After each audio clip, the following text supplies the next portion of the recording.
নমস্কার ভিউয়ার্স, আমাদের আজকের রেসিপি হচ্ছে ফুলকপির কষা।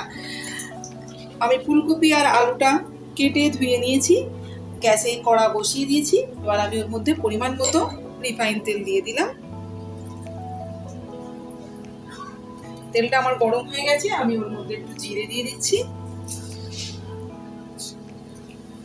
জিরেটা আমার লাল হয়ে গেছে, আমি ওর মধ্যে আলু ফুলকপিটা আমার আলু ফুলকপিটা মোটামুটি ভাজা হয়ে গেছে। আমি এর মধ্যে পরিমাণ মতো লবণ দিয়ে দিলাম।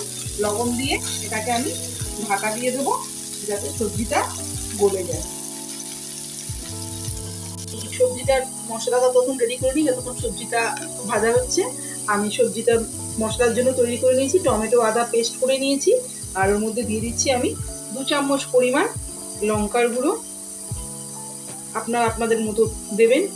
2 চামচ পরিমাণ হলুদ গুঁড়ো, 1 চামচ পরিমাণ জিরে গুঁড়ো,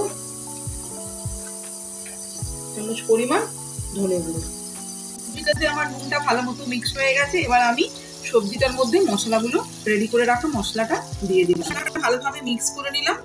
আর এটা সিদ্ধ হওয়ার জন্য আমি এর মধ্যে জল দেবো না, এটাকে ঢাকা দিয়ে গ্যাসের ফ্লেমটাকে একেবারে লো করে দিয়ে রেখে দেবো। এটা আস্তে আস্তে ভাপে সিদ্ধ হয়ে যাবে। এটা আমার ভাপে ভাপে মোটামুটি সিদ্ধ হয়ে গেছে, মানে মোটামুটি কি ভালো মতো সিদ্ধ হয়ে গেছে। এবার আমি এটাকে নামিয়ে ফেলবো। তার আগে একটু দিয়ে দেবো ধনেপাতা কুচি। দেখুন এর মধ্যে একটু জুস নেই বা ঝোল নেই, এটা লুচি পরোটা ভাত সব কিছুর সাথেই ভালো লাগছে। তৈরি হয়ে গেল আমার ফুলকপির কষা।